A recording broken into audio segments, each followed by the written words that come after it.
Estão acompanhando aí? Está escrito orientações. Todo mundo está visualizando?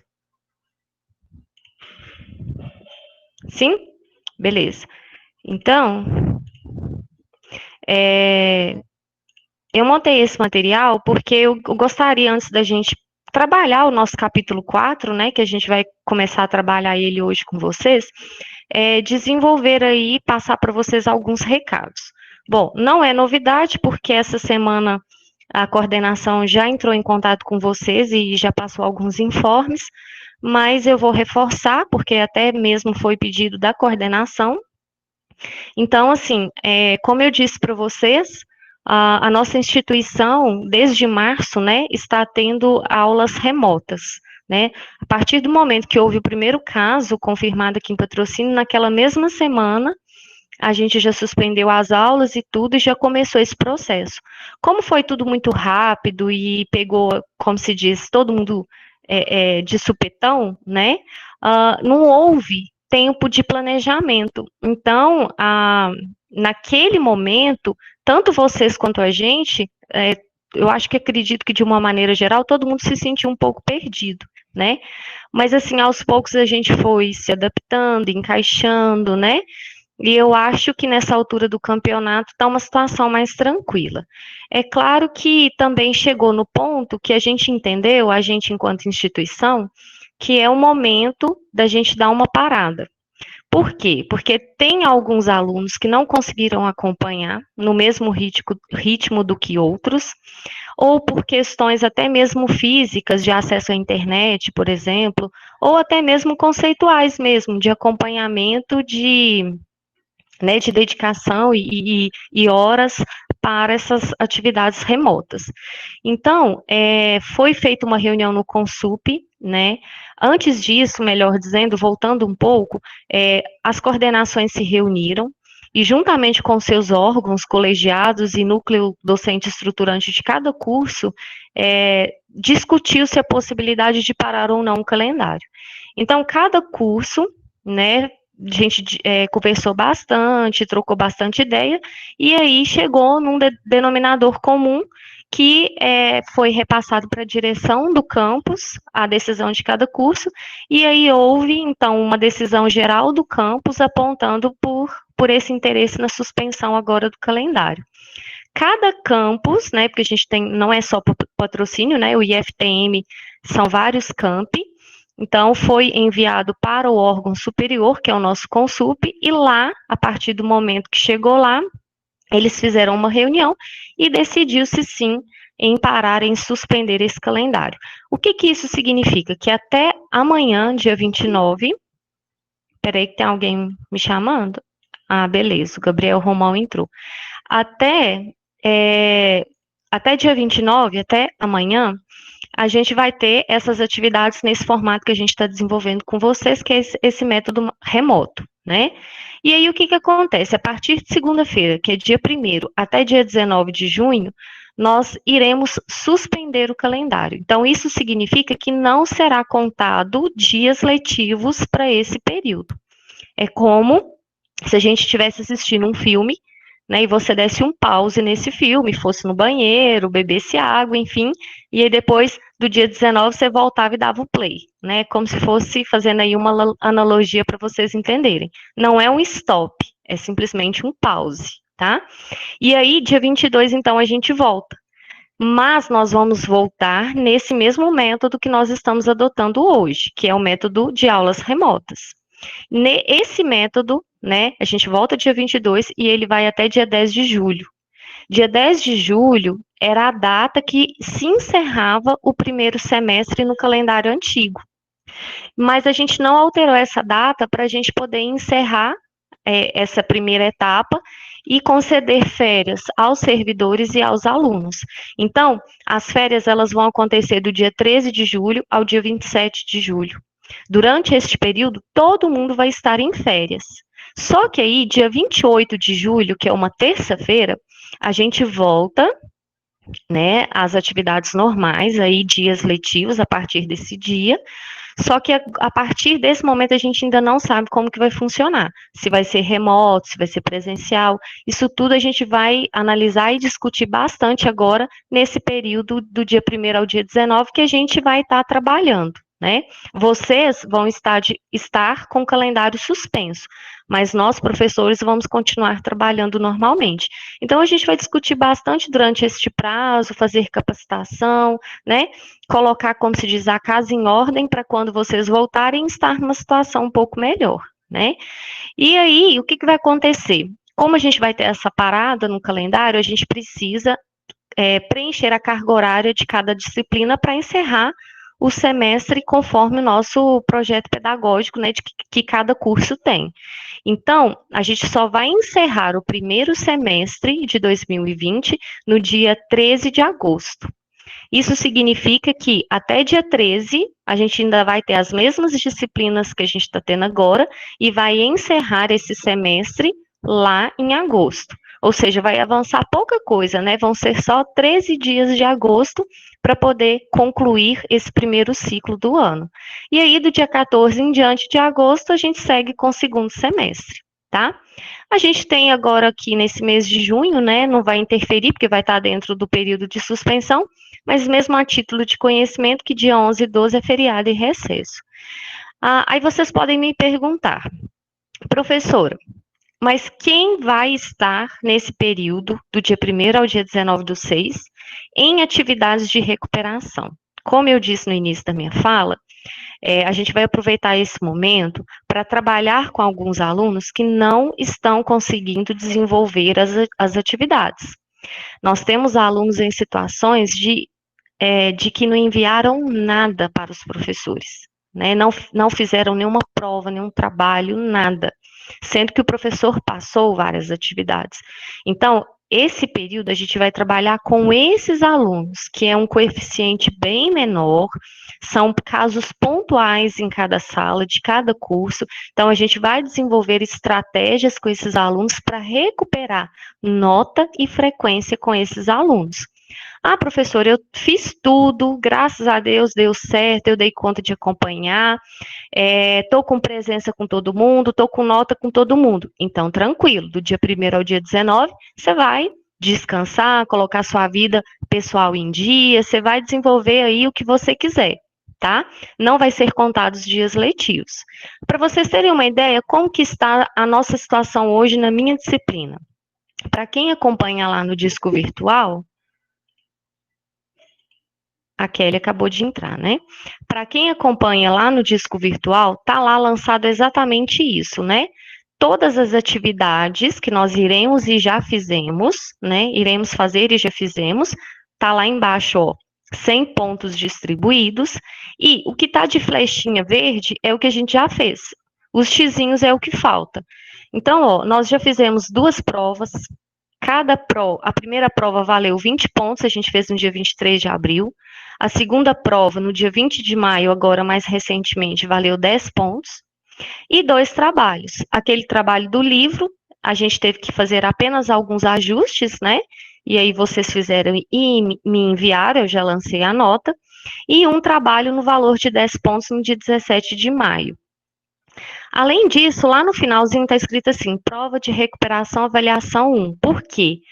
Eu fui uma das poucas professoras que aplicou, inclusive, recuperação, né? Mas não necessariamente tinha essa necessidade de eu aplicar, né, essa recuperação. Eu só, digamos assim, antecipei um pouco o meu trabalho, né? Eu acredito que nesse ponto também ajudou bastante de ter feito essa recuperação, porque quem está em recuperação comigo, vocês vão ver que é só um aluno que é por nota. Os demais, que são 8 alunos, é por frequência. O que isso significa? São alunos que não fizeram as atividades que eu fui enviando, que contavam como frequência. Então, esses 8 alunos, inclusive esse aluno que também está por nota, também está por frequência. Então, esses 8 alunos vão desenvolver as atividades que eu vou postar lá no disco virtual para vocês, chamada de plano de recuperação. A gente tem até amanhã para enviar para a coordenação de curso plano, e a partir de segunda-feira, ou até mesmo amanhã, eu vou postar no disco virtual para esses 8 alunos acessarem, né? Vai estar lá o nome de cada aluno e o que cada aluno tem que fazer. Eu pensei em não colocar nome, para não ficar até, gente, né, expondo vocês. Mas como que eu faria isso? Porque cada aluno está numa situação diferente. Pra vocês terem uma ideia, eu tenho aqui uma relação. Tem aluno que está com 40% de frequência e precisa de 75%. Tem aluno, no mínimo, né? Tem aluno que está em 75, está com 73. Aí, vocês não acham injusto, por exemplo, esse aluno que está com 73 fazer as mesmas atividades de um aluno que está com 40? Não é justo, né? Então, por esse motivo, eu vou deixar lá o nome de cada aluno e o que cada aluno tem que fazer, tá? Então, assim, dos 100 que está lá registrado, 65 já foram distribuídos e aplicados, e corrigidos e notas lançadas. Desses 65 pontos, tem alguém me chamando aí? Não, né? Desses 65 pontos, a média de 60%, que é o que vocês precisam ter em nota, é 39 pontos. Então, isso significa que de 65 que eu já distribuí, vocês têm que ter no mínimo 39 pontos. Então, para quem já tem acesso aí ao virtual, já deve ter visto, né, praticamente todo mundo da sala, com exceção de um aluno, já tem média comigo. Por que esse aluno está sem média? Porque ele não fez a minha última prova. Se esse aluno tivesse feito pelo menos essa última prova, ou ele ficaria na média ou próxima dela, né? Então, é uma situação que eu vou deixar exposto lá no plano de trabalho, tá? A frequência, gente, está lançada até a aula de hoje, tá? Então, até dia 28 está atualizado o meu diário. Então, quem tiver abaixo de 75% de frequência, também está na recuperação. E o que está faltando? Está faltando um trabalho de 10 pontos para a gente fazer, que pode ser o progestão, depois que a gente voltar, ou se for decidido que não vai ter progestão, aí vai ser uma outra atividade que eu vou repassar depois, tá? Além disso, a nossa última prova de 10 pontos, que vai ser lá no finalzinho do semestre, possivelmente final de julho, início de agosto, até coloquei aí 2/7, mas essas datas podem ser alteradas. E, por fim, 15 pontos de aspectos atitudinais, tudo bem? Se alguém tiver alguma dúvida, gente, pode abrir aí o microfone e me chamar, tá? Fala assim, professora, eu não entendi esse ponto, porque talvez depois eu vou falando e às vezes passa e depois acaba esquecendo e a dúvida fica. Aí vocês podem me interromper, tudo bem? Posso continuar, tranquilo? Até aqui todo mundo está entendendo? Dá um ok aí no chat para mim. O que é progestão? Então, Vitória, no início do semestre, eu não sei se você já estava na sala, o progestão é um trabalho que acontecia todo semestre, que envolvia todos os períodos e todas as salas no desenvolvimento dele. Era um trabalho interdisciplinar, interclasses. E já teve várias edições, né? É um trabalho, inclusive, que também vale ponto em todas as disciplinas. Todos os professores deixaram lá 10 pontos de progestão. Se esse progestão não acontecer, por conta, né, dessa situação de aulas remotas e tudo, porque fica complicado da gente fazer isso, aí cada professor vai atribuir os 10 pontos da forma como desejar. Por isso que eu coloquei trabalho ou progestão. Mas se ele acontecer, né, se a gente entender, vamos imaginar que lá para agosto a gente consiga voltar às aulas presenciais, né, a gente ainda não sabe, mas vamos supor que isso aconteça, aí quem sabe não dá para fazer o progestão, porque é um trabalho muito legal. A gente interage com os alunos das outras salas, né? É uma prova que envolve conhecimento mais amplo, mais holístico do curso. Ela é espelhada, essa prova, no ENAD, né? Que é aquela prova que os cursos, né, os alunos concluintes fazem e ingressantes periodicamente aí pelo MEC.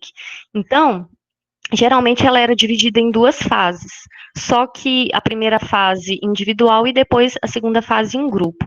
Mas isso também estava sendo discutido para a gente criar uma atualização nesse formato.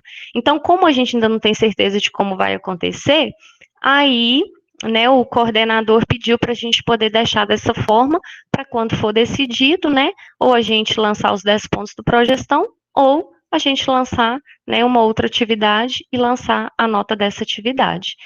Entendeu direitinho, Vitória? Não só a Vitória, né? Quem também tinha dúvidas ou não sabia, mas é mesmo só para vocês terem uma noção. Mais para frente, com certeza, a coordenação vai explicar para vocês, se for ter o Progestão mesmo, como que vai funcionar. Tudo bem? Então, a última coisa dessa primeira parte que eu queria passar para vocês é a respeito, então, desse plano de recuperação.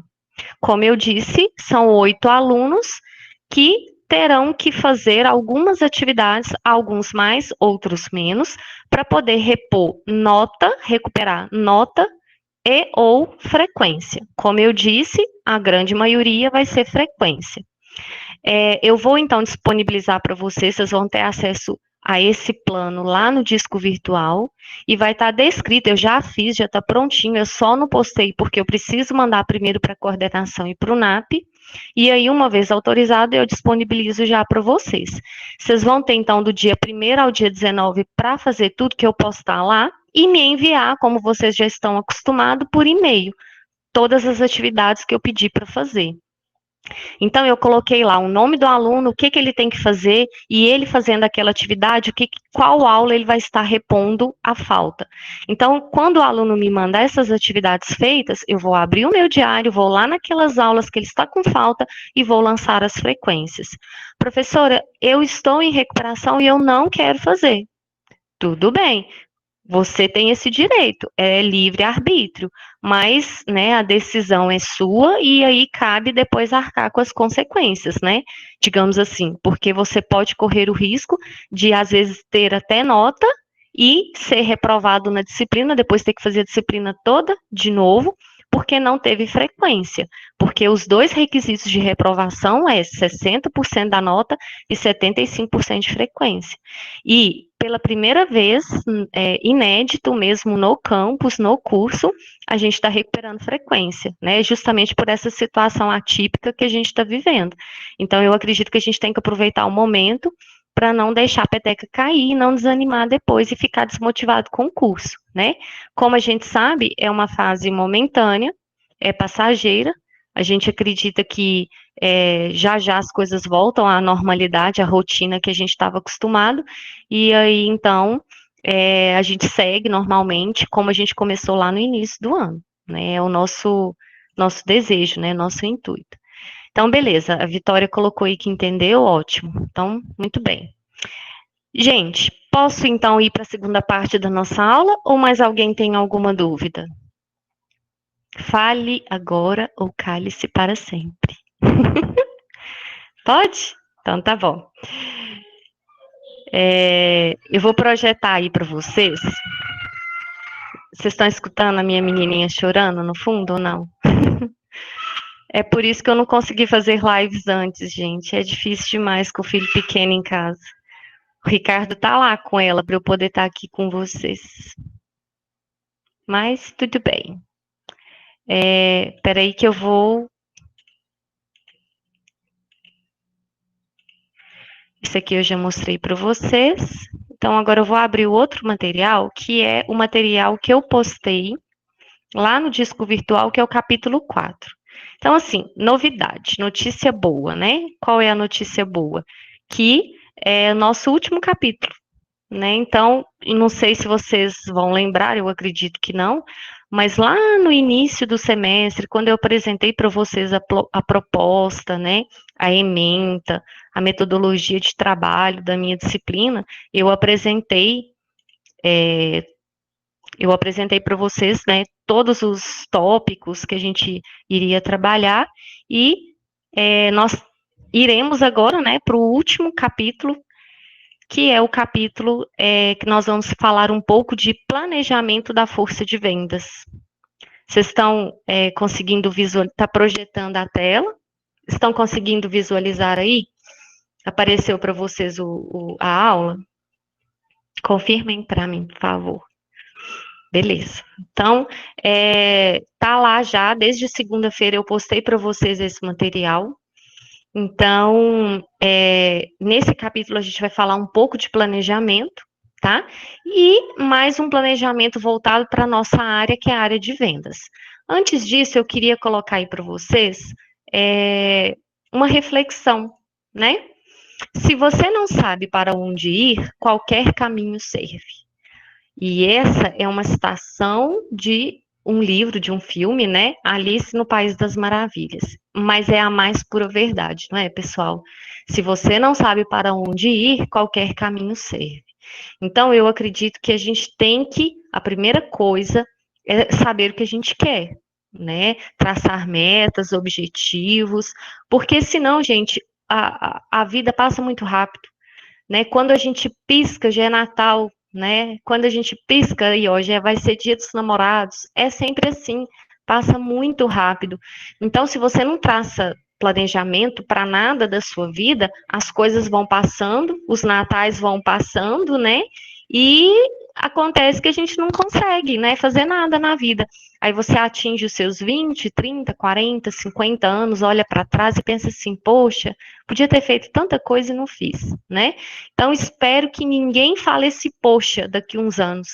Vamos aproveitar esse momento, não vamos deixar a peteca cair e vamos seguir em frente com aquela garra, com aquela vontade que vocês começaram o curso, né? O sucesso está baseado em estabelecer uma estratégia clara de vendas, planejar detalhadamente a sua execução e ter agilidade e flexibilidade suficientes para se adaptar às necessidades do cliente. Olha só, gente, trazendo essa fala do Maurício, que é o presidente da Embraer, para essa situação atual que a gente está, se a gente não tiver agilidade e flexibilidade, vocês acham que a gente estaria dando conta de continuar o curso, de continuar as aulas, né?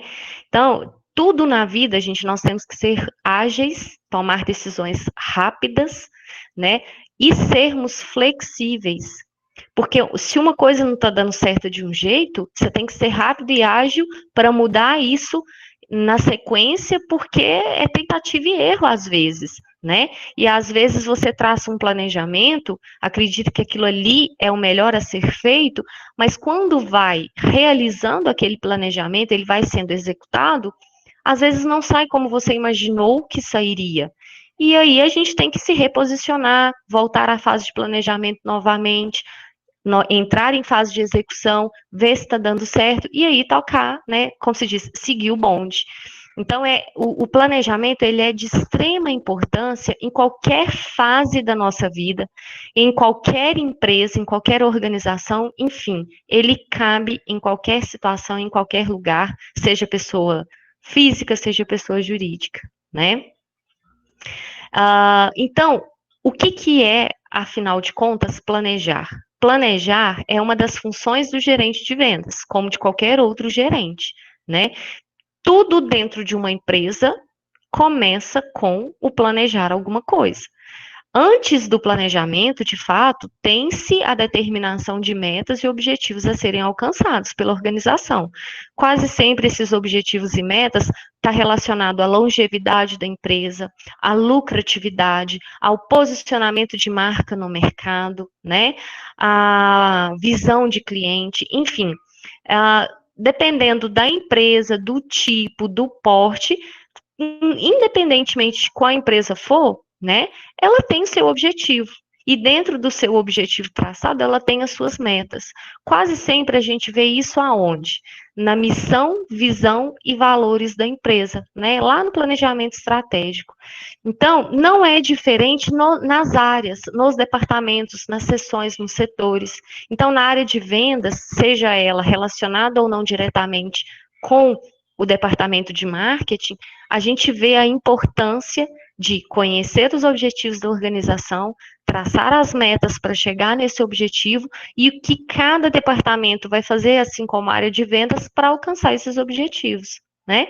Porque a finalidade, afinal de contas, é a gente o quê? Tudo na vida faz planejamento, é para se precaver contra possíveis falhas e eventualidades que podem surgir. Imaginem só, vou dar um exemplo pessoal. Eu não tinha, há um tempo atrás, nenhum tipo de experiência com gravar videoaulas e editar. Aí, um tempo atrás, eu tive a oportunidade de fazer um mini curso a respeito disso. E aí eu fui, na época, fiz, né, entendi mais ou menos como que funcionava a bagaça, digamos assim, né? E aí, beleza, né? Comecei, montei meu canal lá no YouTube. Primeiro eu montei o meu canal como professora, né? Que é o canal que vocês estão tendo acesso aí às nossas videoaulas. Depois eu montei um outro canal pessoal, enfim. Comecei a desenvolver uma videoaula ou outra, mas por conta das atividades profissionais e pessoais de família, etc., eu não consegui fazer muita coisa, mas pelo menos eu tinha uma noção. E aí, agora, olha só, veio essa situação da pandemia. Se eu não tivesse, gente, essa noção, nesse caos, nessa adaptação, né, nessa situação assim da noite para o dia que pegou todo mundo desprevenido, eu não teria dado conta nunca de ter feito uma videoaula para vocês. É lógico que eu poderia muito bem pegar meu celular, sair falando, gravando e postar do jeito que sair. Ia ficar horrível.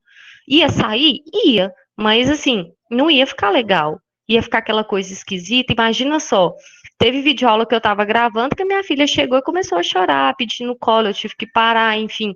Imagina só, quando você está gravando uma videoaula é desse jeito, né? Campainha toca, é carteiro, é criança chorando. Então, depois precisa dessa edição, nem que seja essa edição simples que eu faço, mas precisa. Então, todo gestor, todo gerente, ele tem que se preparar para essas eventualidades. A gente não sabe o que vai acontecer amanhã.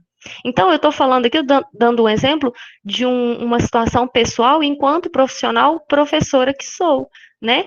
Isso vale para qualquer pessoa, né? Seja ela de qualquer cargo ou função dentro de uma empresa. E o gerente, gente, ele é o cara que está à frente de todo mundo. Enquanto o seu funcionário pensa no dia de amanhã, você tem que estar pensando no mês que vem, no ano seguinte, né? Porque se acontecer alguma coisa, a bomba vai estourar na mão do gerente, né? Contribuir para a redução de custos empresariais.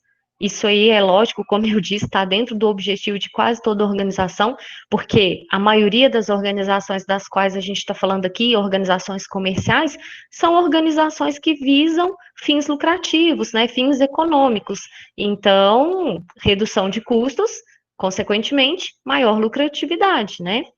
Deve ser feita previsões e fatos concretos, né? Então não adianta nada você ficar divagando, imaginando, não. Você tem que se basear em fatos, buscar informações, né?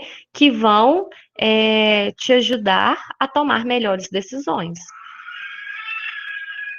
Vocês estão escutando minha filha chorar? O bicho tá pegando, tá vendo? É desse jeito. Mas tudo bem, vamos continuar, vai dar certo. Requer tempo para a elaboração. É lógico, é melhor você, entre aspas, né, perder, não é perder, mas tudo bem, perder tempo planejando, que na verdade você está ganhando, muito tempo nessa fase, e depois, na hora de execução e resultados, acontecer bem rápido, porque você previu cada situação, estudou cada momento, traçou cada estratégia de maneira cuidadosa, né? Enfim, como os japoneses fazem, né? Os japoneses, eles gastam muito tempo na fase de planejamento e na fase de execução, controle, etc., é muito rápido, porque quando eles partem para a ação, né, praticamente, assim, todo o processo já está resolvido, né? É mesmo só executar, porque todos os percalços, né? Todas as possibilidades de todos os vieses que poderiam atrapalhar já foram pensados e assim que aconteciam eram contornados. Então a gente tem que pensar que o planejamento ele é a fase mais importante de todo o processo de gestão. Então eu coloquei aqui para vocês quais são os passos que envolvem um planejamento. Compilar dados, então a gente tem que buscar todos os dados, né, que tem relação direta com o tipo de decisão que você tem que tomar ou alguma estratégia que você vai adotar. Percepção e estudo. Então, você tem que trabalhar esses dados para que esses dados, uma vez processados, se transformem em informações úteis, né, que você vai utilizá-las para o seu planejamento. Suposições fundamentais, então aí você vai trabalhar com hipóteses. Olha, se acontecer isso, nós vamos tomar essa postura. Ah, mas se isso não acontecer, acontecer aquilo, é isso que nós temos que fazer. Então, é você se antever, né, se precaver de algumas situações, para que, se de fato elas acontecerem, né, você saber como você vai se guiar. É aquela questão, né, do plano B, do plano de contingências, que é fundamental para qualquer planejamento. Como eu disse, né, gente, objetivo e meta, né, é um dos primeiros que a gente tem que pensar. Geralmente a gente já está com ele na cabeça ali quando a gente vai traçar alguma coisa. Estabelecer as atividades, ou seja, como que eu vou trabalhar os meus objetivos, as minhas metas, melhor dizendo, para alcançar os meus objetivos. E, por fim, eu vou quantificar isso através de um documento ou de um fluxograma. Enfim, eu vou documentar isso para saber como vai ser feito, quem vai fazer, qual prazo, né? Porque se a gente não condensar isso através de um documento, fica as coisas muito no ar, fica aquilo, né? Falar por falar, e aí se acontecer qualquer coisa, como é que você vai tirar uma dúvida ou provar que era para ter sido feito de uma maneira diferente, né? Então, o cronograma e o plano de ação é fundamental para você encerrar a fase do planejamento. Bom, então a gente vai passar cada um deles, ó. Então, vocês viram aqui que vai de A a F, e aí aqui a gente tem começando aí a primeira fase, que é a compilação de dados. Antes de eu iniciar essa fase, eu voltei aqui para a apresentação. Vocês têm alguma dúvida até então, pessoal? Não? Tranquilo? Vocês estão me ouvindo com clareza? Posso continuar? Coloquem aí para mim, sim? Não? Tranquilo? Tá.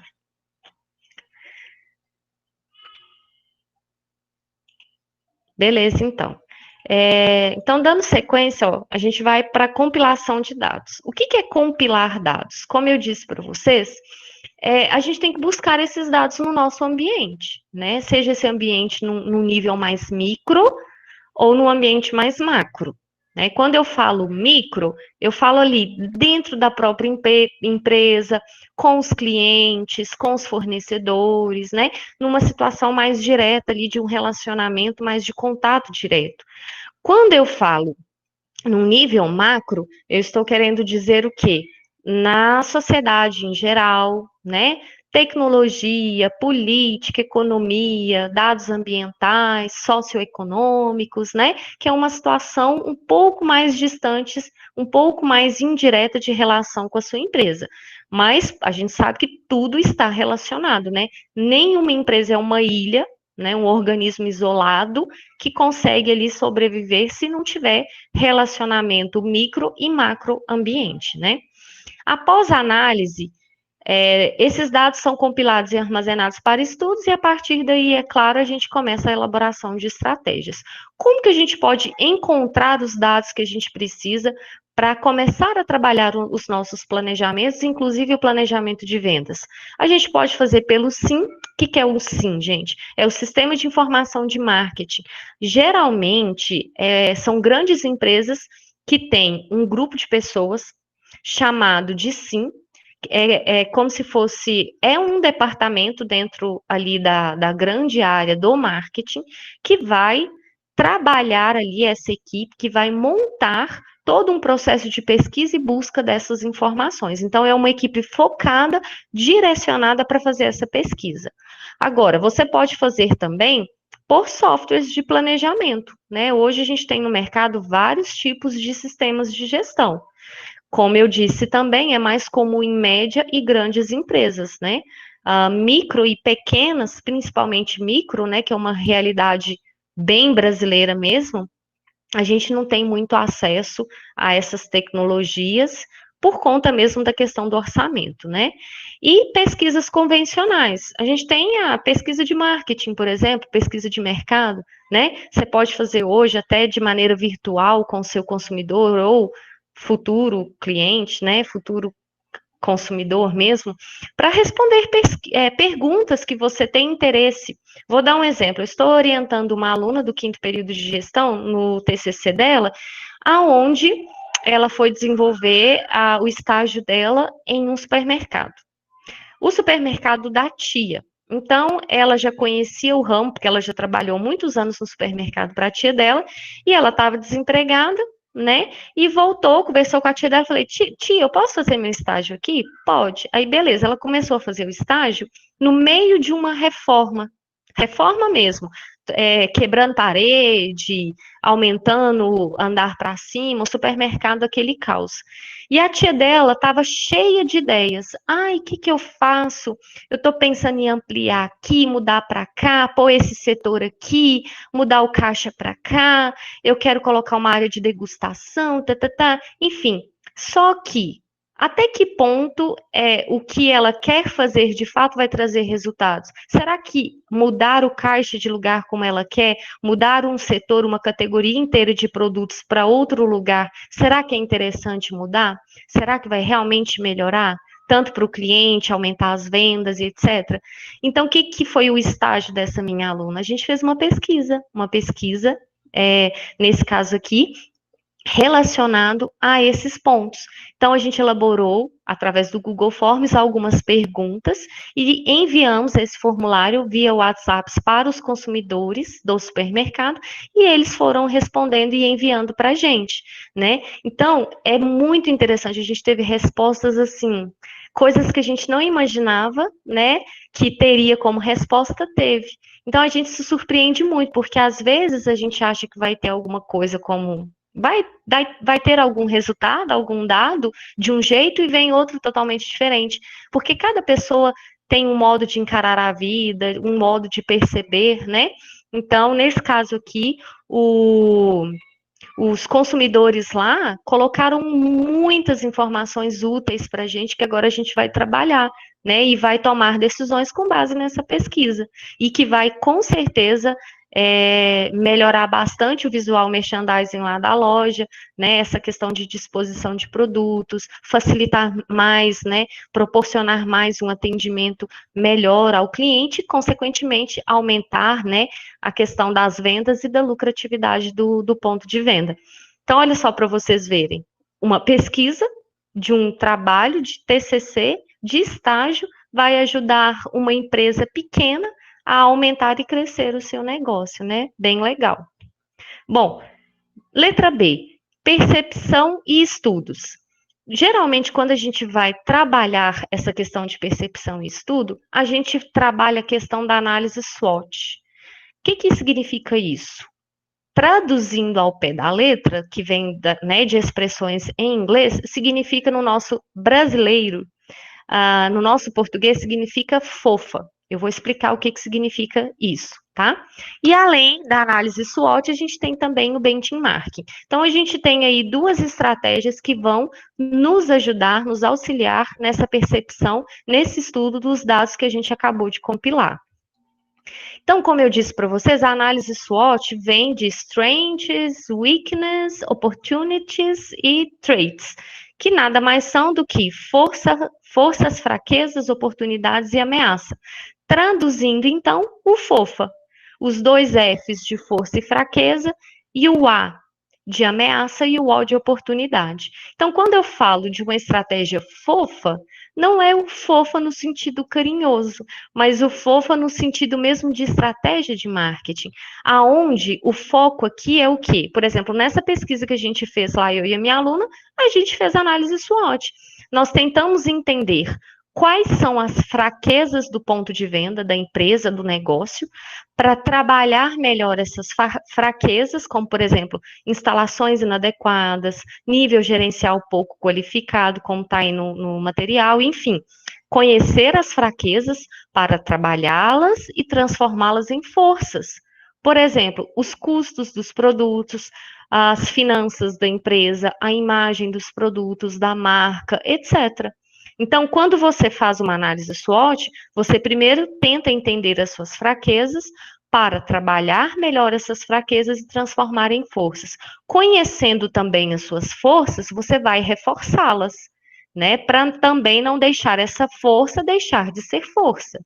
Então, por exemplo, se você entende lá, fez a pesquisa e como é o caso lá da nossa pesquisa em questão, é nitidamente claro que tem um produto X lá no supermercado, mais precisamente dentro da padaria, que traz a ida, que faz o cliente ir até o ponto de venda.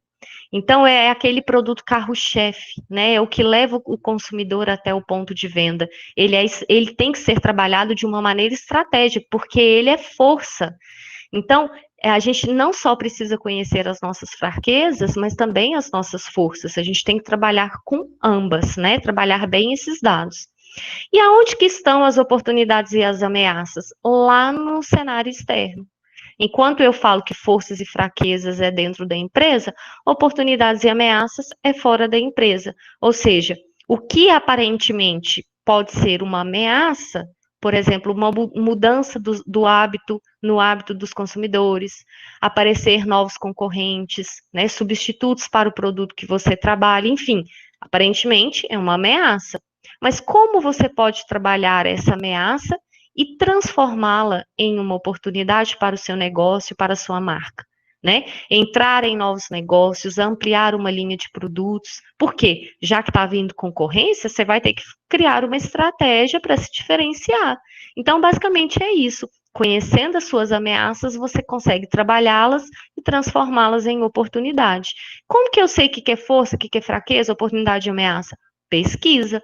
Por isso que a primeira fase é compilação de dados. E aí a gente vai, então, para além da análise SWOT, a gente tem também o benchmarking. Deixa eu. Aí. Que é a técnica por meio da qual a organização compara o seu desempenho com o da outra, concorrente ou não. Isso é importante. Procurando imitá-la para, por esta, fazer de maneira particularmente bem feita. Né, por esta fazer de maneira particularmente bem feita. O que isso significa? É copiar, benchmarking nada mais é do que copiar as melhores práticas. Traduzindo ao pé da letra, significa isso. Vamos supor, como eu disse lá, a tia dela tem um supermercado. Ela, vamos supor, aqui no bairro, supondo, é referência em termos de atendimento. Todo mundo elogia o atendimento do lugar, da cortesia, da educação, né, da presteza, enfim. O atendimento é muito bem elogiado pelos clientes. Eu moro aqui no bairro e tenho, por exemplo, um açougue. Então eu chego lá na tia da minha aluna e falo assim: "Ô, fulana, eu sou a Josele, dona do açougue X aqui. Vamos trocar a experiência? Eu ouvi dizer que seu atendimento é muito bom. Eu queria aprender com você. Em contrapartida, olha, o meu sistema de entrega é muito elogiado. Vamos trocar práticas? Vamos trocar experiências? E aí esses gestores se dialogam, se comunicam, trocam ideias, práticas, experiências. Isso é benchmarking, gente, né? Não necessariamente é concorrente. Ou pode existir uma concorrência direta, supermercado com supermercado, ou uma indireta, supermercado e açougue. Por quê? Porque dentro de supermercado também vende carne, vende questões de açougue. Então, a gente tem a concorrência direta e indireta. Então, nesse caso, o benchmarking é isso. É buscar as melhores práticas de administração, trocando aí experiências, compartilhando ideias. Não é aquela situação onde você manda um funcionário ir lá, né? Parece que meio que fazendo até uma espionagem e tal. Não é isso, não, tá, gente? Copiar preço, ver o que, que o cara tá vendendo, deixando de vender. Isso não é benchmarking, não. Isso é espionagem mesmo. Mas o benchmarking é essa troca de maneira bem legal mesmo entre gestores de práticas que para um tá dando certo, o outro, né, quer buscar também que dê e aí trocam aí, compartilham aí conhecimentos mútuos, ok? Isso, o que é, Gustavo? Isso é consulta de mercado? Consulta de mercado, espionagem, né? Mas beleza. E aí, eu vou encerrar com você só esse tópico, tá bom, pessoal? Suposições fundamentais. O que significa isso? Cabe aos gestores trabalhar com suposições baseadas em dados. Não adianta nada, né, gente? Eu até coloquei uma foto aí para vocês. Suposições não é você fazer um lá, baixar um espírito lá e prever que vai chover no Ceará. Não, não é isso, né? O negócio é mais sério. Para você supor alguma coisa, você tem que ter dados. Não é imaginar devagar no tempo, começar a falar ali de Platão, Sócrates. Não, né, gente? Não é bem por aí. As coisas têm que ser pragmáticas, né? A gente tem que supor algo com base em algo, no mínimo. Então, a partir de opiniões, de julgamentos, de dados estatísticos e projeções, é que o gestor de vendas, a empresa, vai fazer previsões. Então, por exemplo, eu vou até mostrar para vocês, está até previsto nesse material de aula. Como que eu vou planejar a minha compra de materiais, de produtos que eu trabalho com revenda? Como que eu vou planejar o meu planejamento de compra? Baseado nas minhas vendas. Então, quer dizer, é um dado. Então, vamos imaginar que nessa mesa, vamos supor que não existe pandemia, né? Que é essa situação atípica. Vamos supor que estamos numa situação típica, normal, de mercado, aonde geralmente agora, nessa época do ano, chegando próximo ao Dia dos Namorados, o comércio dá uma aquecida. Então, o que que acontece? O que que eu vou saber? Eu tenho que me preparar, né? Que para agora, nessa época do ano, eu vendo bem. Então, para isso, eu tenho que comprar antes, para quando chegar a época eu ter o produto para poder vender. Eu tenho que comprar conforme a demanda, conforme a procura. Então, como que eu faço isso? Um dado simples que você tem na sua empresa é o registro das vendas dos últimos anos dessa época do ano. Então, o que que você faz? Você volta lá em 2019, nessa época do ano, e vê quanto você vendeu de cada item.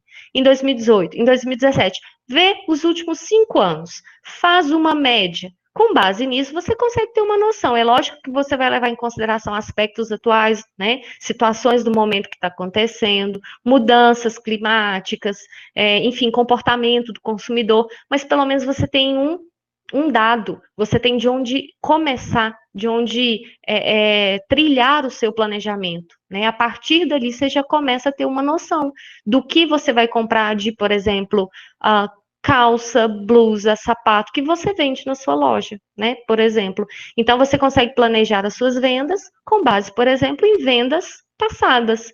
É um dado que você vai agora, a partir desse momento, fazer uma suposição do quanto comprar, né, para traçar o seu planejamento. Objetivos e metas. Aí aqui é aquela questão até que a gente até trabalhou numas atividades que eu até passei para vocês anteriormente, que eu perguntava o que era objetivo, o que era meta, e pedi para vocês colocarem aí objetivos e metas pessoais. Vocês estão lembrados? Vamos tirar só um minutinho agora para quem quiser compartilhar. Não sei se vocês vão lembrar, mas talvez sim. Né? O que vocês colocaram lá? Eu vi metas, eu vi objetivos bem legais. Eu vi alunos, né, da turma de vocês que disseram que tem como objetivo, além, lógico, né, de concluir o curso de gestão comercial, fazer uma viagem para o exterior para poder trabalhar melhor uma segunda língua. Eu vi até questões pessoais, por exemplo, eu quero nos próximos 5 anos, casar. Eu vi ter filhos, né? Quem aí gostaria de compartilhar um objetivo que colocou lá naquela atividade, que de lá para cá não mudou, continua sendo um objetivo de vida, ou pelo menos um objetivo para os próximos 5 anos? Quem gostaria de falar aí alguma coisinha para a gente? Um de cada vez, né? Senão gera muito tumulto. Vamos lá. Vamos, ninguém? Gustavo? Você. E aí, nada para falar, não? Pensa aí, então. Quem mais? Cleonice?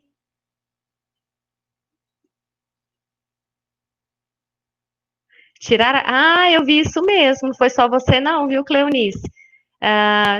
Tirar a CNH. Muita gente está com esse objetivo aí, né? Tem gente que colocou para o próximo ano, dentro de um ano, tirar a carteira de habilitação. Ó, o Gustavo também. Aí, ó, tá vendo? Ah, eu também, Gustavo, morro de vontade de conhecer a Disney. Inclusive, hoje na minha aula de inglês, eu estava fazendo aqui uma atividade que a professora passou, né? Como uma travel que eu tenho interesse de fazer, né? Uma viagem mesmo, uma trip. A questão é mesmo de ir para a Disney com as minhas filhas. E com meu marido, lógico, também, né? Concluir o curso de gestão, com certeza, né, Gabriel? Nem tinha vontade, mas depois do livro. Ai, dá, não dá, gente? Aquele livro é tão bom, né? A gente fica. Quem é fã fica mais fã, e quem não era tão fã assim fica curioso, né? Para descobrir como que a Disney é uma empresa tão de sucesso como é, né? Viajar para o Egito. Nossa, eu morro de curiosidade também, Andressa, de conhecer as pirâmides. Nossa, imagina você ver aquele negócio grandão no meio da areia. Nossa, deve ser muito legal. Dá vontade, não dá? Ah, é. Beleza. Então, assim, tem tanta coisa, né, gente, se a gente for parar para pensar. Curiosidade de saber comer. Comer o quê, Gabriel? Dá curiosidade em saber. Ah, como é?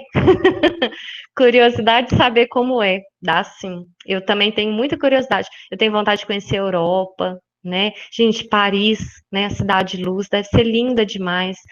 Nova York, nos Estados Unidos. E tem tanto lugar bacana no Brasil também que eu não conheço, que eu gostaria de conhecer. A questão mesmo de viajar é muito bom, né? Nem que seja um objetivo de viagem, não só objetivos profissionais, mas também pessoais, né? Igual vocês colocaram, carteira de motorista, aprender uma segunda língua, enfim, ter um filho, casar, ficar noivo. Eu acho que a gente tem que ter propósito na vida, né? Então, é fundamental. Por isso que a gente está falando de planejamento. E nas vendas, né, não é diferente. O gestor de vendas, ele segue um parâmetro, né, ele tem lá o objetivo organizacional, como eu falei para vocês, quase sempre determinado no planejamento estratégico da empresa, missão, visão, valores, mas a partir daquilo ali, cada departamento tem seu objetivo. E com base nisso, as suas metas. E a diferença de objetivo e meta basicamente é o seguinte: eu, José e alguns autores entendemos que o objetivo é algo mais macro. É a primeira coisa que a gente pensa, é onde a gente quer chegar, enfim, é o fim, é o resultado. E a meta é o que eu vou desenvolver até chegar lá nesse objetivo que eu tracei. É como se fosse uma escada. Lá no topo da escada está o meu objetivo e os degrauzinhos que eu vou subindo até chegar lá são as metas que eu vou estabelecendo até chegar lá. Então, nesses desenhos aí, vocês conseguem ver isso que eu estou falando, né? Como o objetivo algo de resultado, algo fim, e as metas, o que eu vou fazer para chegar lá. O que é interessante você pensar em termos de determinação de ambos? Quando você vai ler uma frase, aonde está escrito assim, por exemplo, comprar um carro da marca X, modelo tal, ano tal, etc. Enfim, fica difícil você determinar se aquilo ali é uma meta ou um objetivo. Como que a gente consegue diferenciar se é meta ou objetivo? Talvez na prática é a mesma coisa. Talvez na prática a gente não consiga separá-los. Tem gente que fala que objetivo e meta são a mesma coisa. Mas eu, particularmente, e alguns autores pensam como eu, entende que é diferente. O objetivo, como eu falei, algo mais como o fim. Então, e a meta, o que eu vou fazer para chegar lá? Vamos imaginar o seguinte: não eu, né? Que eu acho que não é o caso, mas uma pessoa que quer emagrecer 12 quilos. Eu acho que se eu emagrecer 12 quilos, eu vou sair voando, né? Mas tudo bem. 12 quilos. Se tá em dezembro, eu penso assim, vai começar 2021. 2021, meu objetivo vai ser perder 12 quilos no mínimo. E aí o meu objetivo é esse, é perder peso, tá? Eu vou levar um ano para chegar onde eu quero chegar. Ou seja, o prazo que eu estou me dando para alcançar o meu objetivo é de um ano. Então, a meta vai ser o quê? Mês a mês eu perder pelo menos 1 quilo. Porque na hora que eu chegar em dezembro do outro ano, né, vai ter transcorrido os 12 meses, se eu perder 1 quilo por mês, no final do ano eu vou ter perdido os 12 quilos. Então, a meta é isso, é mês a mês eu traçar um objetivo menor para alcançar esse objetivo maior. Aí vamos supor que janeiro eu não perdi 1 quilo, perdi meio quilo. Então, em fevereiro, a minha meta vai ser de 1,5 kg. E assim sucessivamente. Por quê? Porque além do planejamento, a gente tem que ter o controle.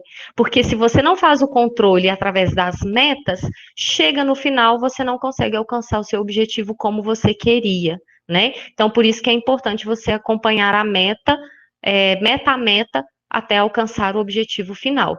Aí, ó, eu até coloquei outro exemplo pessoal. Objetivo, comprar um carro. Meta: comprar um carro da marca X, modelo tal, ano tal, versão tal, cor tal, a preço de até tantos reais. Então, isso é a meta, tá vendo? Eu estou quantificando, detalhando o meu objetivo. E aí, lógico, não vai ser só uma meta, vão ser várias metas. Eu posso pôr também como meta, guardar R$ 2.000 por mês. Por quê? Porque se o carro vale 40, eu tenho que guardar pelo menos dois. E aí, se eu guardar dois, eu preciso financiar 20 depois, quando eu for adquirir o carro. Então, quer dizer, tá vendo? Tudo tá sendo o meu planejamento de como eu vou adquirir esse carro. Para quem está querendo aí tirar carteira, ó, ficou adequado o nosso exemplo. Não sei se já tem carro, né? Não sei se foram como eu, né? Nossa senhora, gente, eu tinha 18 anos quando eu fui tirar a carteira, né? E aí nossa, primeira tentativa, gente, eu tremia, mas eu tremia, quase morri. Eu achei que eu ia botar um ovo. Que sofrimento que é tirar a carteira, né? Quem passa por isso é que sabe. E aí, assim, foi por um detalhe que eu não consegui passar de primeira. Aí fui embora triste, chateada, fiz mais algumas aulinhas e tentei de novo. Na segunda tentativa, como eu já tinha feito a primeira, e na hora que eu vi que eu tinha saído com os mesmos examinadores da primeira tentativa, eu fui um pouco mais tranquila. E aí eu consegui de segunda tentativa tirar a carteira de carro, né? Aí, gente, foi o dia mais feliz da minha vida, né? Nossa Senhora. Aí, na mesma hora, nessa época, eu nem tinha celular. Olha, pra vocês verem a situação precária. Eu peguei, fui no orelhão, nem sei se vocês usaram na vida de vocês orelhão. Liguei para os meus pais para contar que eu tinha tirado carteira. E aí, na hora que eu toda feliz, né, contei para o meu pai: pai, consegui tirar carteira de carro. Aí o meu pai: que coisa boa, minha filha. Nossa, então agora junta dinheiro. Quem sabe você não consegue juntar um dinheirinho aí e comprar pelo menos um fusquinha. Eu pensei assim: o quê? Eu comprar um fusquinha? Gente, eu odeio Fusca.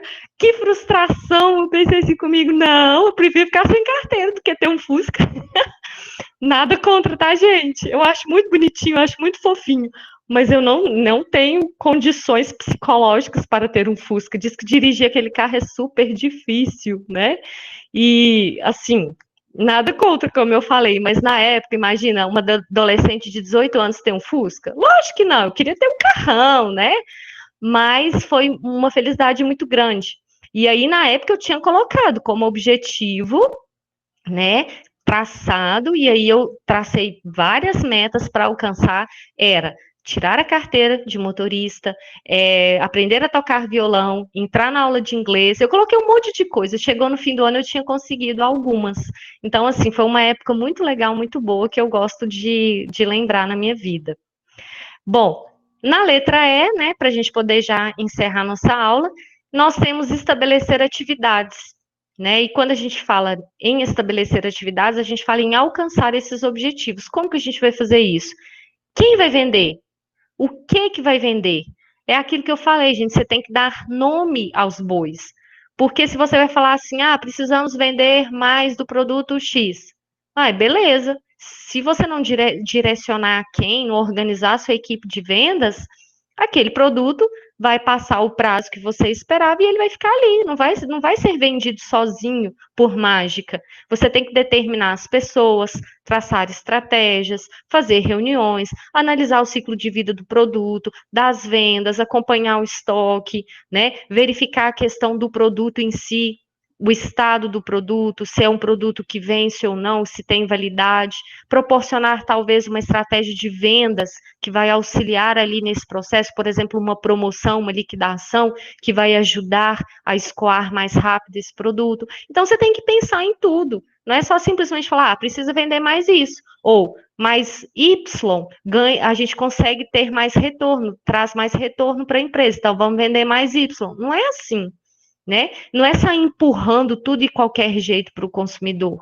A gente tem que olhar primeiro o consumidor, depois, né, o que nós temos que vai de encontro ao que ele deseja, né? Aquela questão que a gente falou lá no início do semestre, da busca pela satisfação do consumidor, né, do cliente. E, por fim, como eu falei para vocês, o nosso cronograma e o nosso plano de ação, determinando os contatos que a gente vai fazer, que tipo de frequência a gente vai fazer com essas visitas, uma vez por semana, duas, três, uma vez por mês, né? Objetivo da visita, se vai ser vender um produto específico ou um mix de produtos, né? Um portfólio, como que vai ser essa abordagem, determinando cotas, né? Cada vendedor assumir a responsabilidade de uma cota de vendas, para no final, se cada um cumprir sua cota, a gente atingir ali o nosso objetivo geral, que era aumentar em X%, por exemplo, as vendas do setor. Territórios, né? Se lembra na aula passada, se a gente vai organizar a nossa equipe de vendas por território, por cliente ou por produto, né? Porque a gente tem as 3 formas de organizar as nossas estratégias de vendas, determinando as rotas, qual vendedor vai atuar em que rota, atendendo que tipo de cliente ou oferecendo que tipo de produto, e por fim, o dinheiro que a gente vai ter para bancar tudo isso. Então, quando a gente determina tudo isso e coloca isso num documento, num papel, e o seu funcionário, o seu vendedor, ele tem acesso a isso, aquilo ali está documentado. Qualquer dúvida que ele tiver, ele vai recorrer a esse documento. Se ele não entender, ele vai atrás de você, que é o gerente, que vai auxiliá-lo e dar todo o suporte necessário para que ele chegue lá, para que ele faça o que precisa ser feito. Porque caso contrário também, se o gerente só falar, você vai fazer isso, você tem até tal dia para fazer, tá aqui, sua meta é X, e entregar na mão do cara e sumir, uai, que gerente é esse? Lembra que eu falei para vocês da diferença do líder e do gestor? Do chefe e do gestor, do consultor? É essa. O chefe é esse cara que joga lá, é como se jogasse no seu colo e saísse correndo. Não, o líder é aquele que está ali do seu lado, acompanhando, vestindo a camisa junto com você, sofrendo com você, porque na hora que a vitória chegar, né? Não as vitórias da sala, né? Mas quando a conquista chegar, atingir, bater a meta, bater os objetivos, aí todo mundo vai sentir que mereceu, que fez parte e vai se sentir vitorioso, né? Então a ideia basicamente é essa. Então, ó, hoje meu objetivo com vocês foi basicamente passar aqueles recadinhos no início, né, de como que a gente vai trabalhar aí nos próximos dias. E quem chegou atrasado depois, vai estar a aula disponível lá no meu canal. É só acessar lá a playlist de vendas, que vai estar essa live hoje lá disponível para vocês daqui a pouquinho. E se vocês também tiverem alguma dúvida, pode me mandar e-mail, pode deixar lá no comentário do vídeo. Estou sempre à disposição, tá, gente? É claro que, assim, às vezes eu não consigo responder na hora, mas na medida do possível eu estou me esforçando bastante para poder, assim, dar todo o suporte necessário para apoiar vocês nesse momento difícil de situação tão inédita, né, que a gente está vivendo, que é de um ensino totalmente presencial ser remoto, né? Quase que um EAD, mas não é um EAD, né? Então, assim, basicamente é isso, né? O recado que eu tinha para passar. Vocês vão baixar esse material lá. Quem não baixou ainda está disponível. Vou ver mais para frente aí, aproveitando esses dias, como que a gente vai continuar a explicação dele, se vai ser por lista de exercícios, se eu vou gravar uma videoaula, se a gente faz mais lives, tá? E para fechar, eu queria só, assim, se vocês quiserem, né, deixar livre aí a fala, o que vocês acharam, né, como vocês estão achando o desenvolvimento da disciplina. Se vocês realmente estão conseguindo aprender, né? Porque eu tentei trabalhar várias metodologias, eu fiz lista de exercício, eu fiz videoaula, hoje a gente fez a live, né? Fiz roteiro de revisão, enfim, eu queria um depoimento mesmo, um feedback de vocês, ou pelo chat, ou quem quiser abrir o microfone aí e falar, fique à vontade. Ninguém?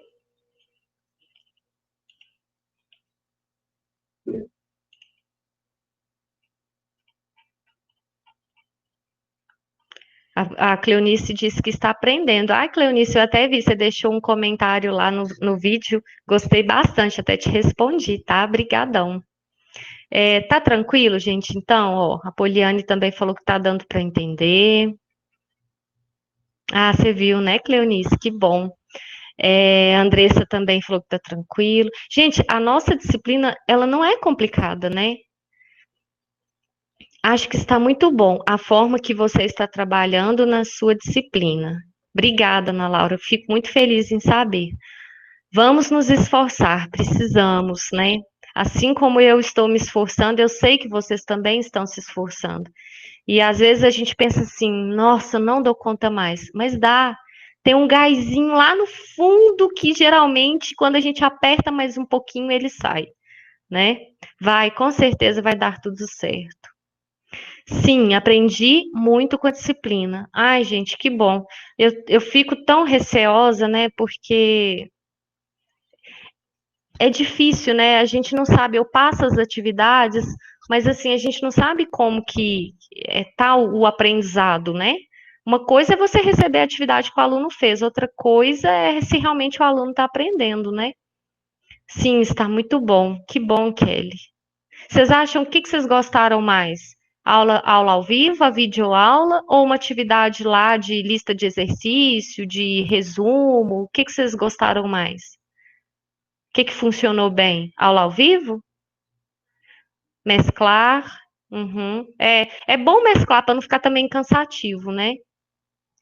Eu sei que vocês têm uma preferência, assim, pelo menos é o que os outros professores comentaram nas reuniões de aulas ao vivo, né? É bem mais prático, até para mim, gente. Para eu gravar uma videoaula, eu fico um dia inteiro estava levantando 7 horas da manhã, de manhã gravava a videoaula, geralmente levava 1 hora, 1 hora e meia só para gravar. Depois eu começava a editar, terminava de noite. Teve um dia que eu fui postar a videoaula que eu tinha gravado de manhã, meia-noite. Porque, gente, 1 minuto é coisa demais, Jesus amado. E aí, você editar uma videoaula para depois de 1 hora e meia virar 30, 40 minutos, você tem que cortar coisa demais. Até os meus né, que eu falo toda hora, eu ficava cortando, porque eu pensava assim, gente, eu tenho que aproveitar, eu tenho que tentar cortar o máximo possível para deixar o vídeo o menor possível. Mas mesmo assim, como tinha muito conteúdo, eu consegui fechar em 30, 40 minutos as aulas, né? Eu sei que não é o ideal, mas mais para frente eu quero ver se eu tento fazer aulas mais condensadas, né? Mais objetivas, mas é difícil. Nossa, com muito conteúdo fica difícil fazer isso. Então, beleza, eu vou continuar mesclando aí. Vários colocaram aí também de mesclar, eu acho isso legal, né? Eu também acho bem legal, porque tenta suprir todas as deficiências, né? Tem gente que às vezes não consegue participar de uma aula ao vivo, mas depois acessa, ou acha melhor, aprende mais lendo e respondendo, né? Então, bom saber, tá? Obrigada, viu, Cleonice? Fico muito feliz. Gente, então, se ninguém mais quiser falar mais nada, a gente pode então encerrar, né? Já estamos aí na nossa hora. Queria muito agradecer vocês e desejo a todos, né, que aproveitem esse tempo para descansar e aos demais, né, não só na minha disciplina, mas nas disciplinas que vão fazer aí recuperação, que aproveitem esse momento para aprender bastante, né? E os pontos aí que deixaram a desejar aí em cada conteúdo para poder fazer um curso bem feito, tá bom? Beijo para vocês, boa noite, bom descanso e até a próxima, tá? Obrigada, Andressa. Um abraço, gente. Até mais.